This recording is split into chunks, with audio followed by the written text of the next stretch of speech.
Welcome to the podcast Inqua India 2027, Season 3.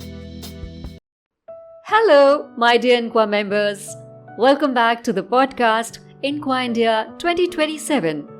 This is me, Veera, and today I'm really happy to take you on a journey that is close to my heart. Some magical, soulful, and surprising destinations near Lucknow, the city where we will be meeting in 2027. So let's get ready to take this audio journey. What lies beyond Lucknow's kebabs and imambaras? Is this the question you have been wondering about? You are in for a treat. From sacred forests to sleepy river towns, from roaring tigers to peaceful shrines, this episode is all about side trips with soul. So let's start with a place that feels like time itself paused to take a breath. Naimisharanya. Roughly 90 kilometers from Lucknow, this ancient forest has deep mythological roots. Legend says it was here that sages gathered to recite the Puranas, the ancient scriptures of Hindus. It is even mentioned in the Mahabharata. The air in Naimisharanya feels different. There is a beautiful tank called Chakratirth, which is said to be created by Lord Vishnu's Sudarshan Chakra. Sitting there, watching the devotees, feeling the breeze, hearing the sound of bells, makes one feel peaceful in an instant. It's not a tourist spot in the conventional sense. There are no flashy cafes, no giant photo ops, but obviously it has something better, the soul.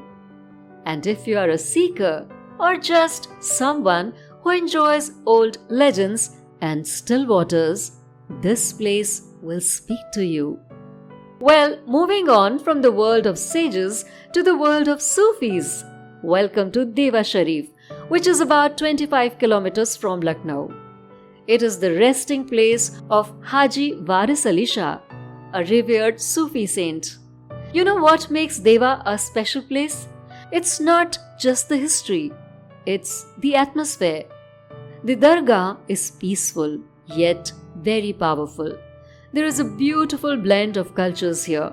Hindus, Muslims, people of all faiths visit this place.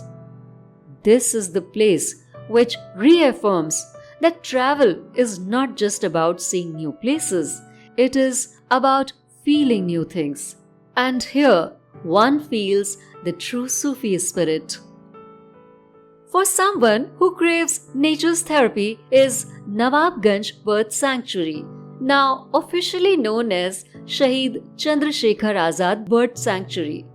Just an hour from Lucknow, this place is a haven for bird lovers and those who simply need a break from the concrete jungle. The sanctuary is home to a large lake surrounded by greenery, and you will find everything here from painted storks to herons to cormorants.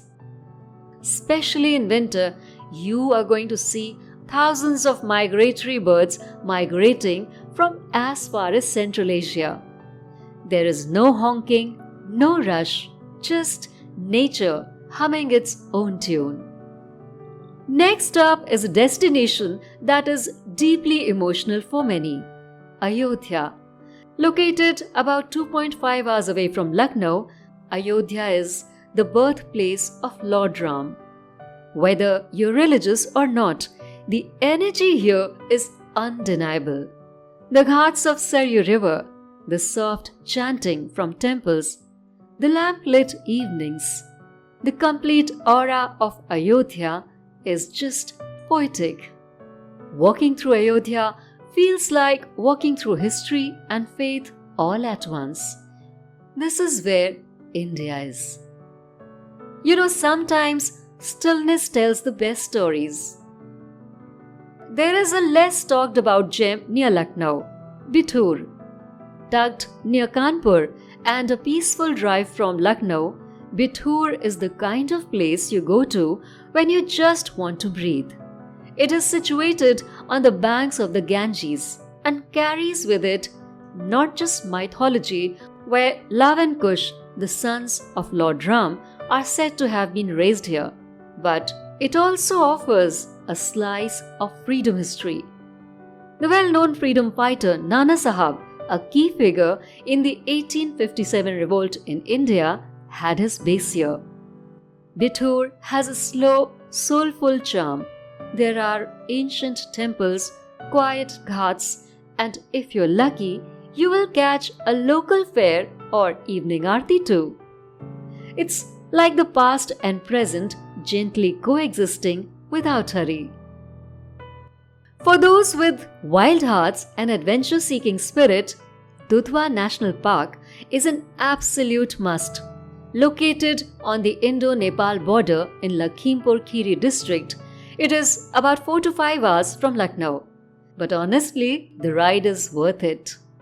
Dudhwa is raw, untamed nature. Tall grasslands, dense sal forests, and thrilling safaris.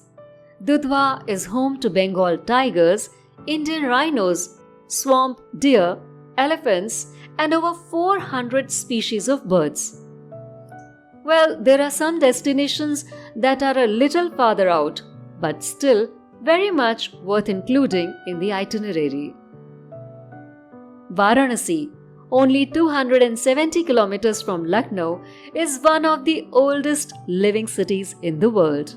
No words can ever do justice to what one feels at the Ghats of Kashi, better known as Varanasi.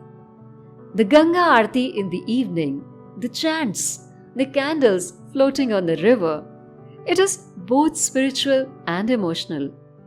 It is just a little over 5 hours drive from Lucknow. And only 5 kilometers from Varanasi is the famous Buddhist Mutt Sarnath. Tourists from all over the world throng to visit these places all round the year. Because of Kumbh Mela, year 2025 has once again brought Prayagraj to limelight on a global level, home to the sacred Sangam, which is the confluence of the rivers Ganga, Yamuna, and the mythical Saraswati. A dip here is considered soul purifying. The vibe during Kumbh Mela is electrifying. Millions gather over here, and still there is calmness that flows underneath all that throbbing energy. And of course, how can I forget Agra, home to the timeless symbol of love built by Shah Jahan for his wife, the Taj Mahal. Romance written with pure white marble. One of the 7 wonders of the world. Just a few hours from Lucknow. Agra gives you a beautiful blend of Mughal architecture, bustling bazaars, and a piece of India's imperial past. So from sacred forests and bird sanctuaries to tiger trails and timeless cities, the places around Lucknow are as diverse and delightful as the city itself. We the Lucknowites are waiting for you to grace our city in 2027 for Inqua Congress. Witness the true essence of Lucknow and take a detour to these adjoining destinations, and you're sure to fall in love with it all. Until next time, keep exploring, keep feeling, and keep traveling soulfully. This is Veera saying bye for now.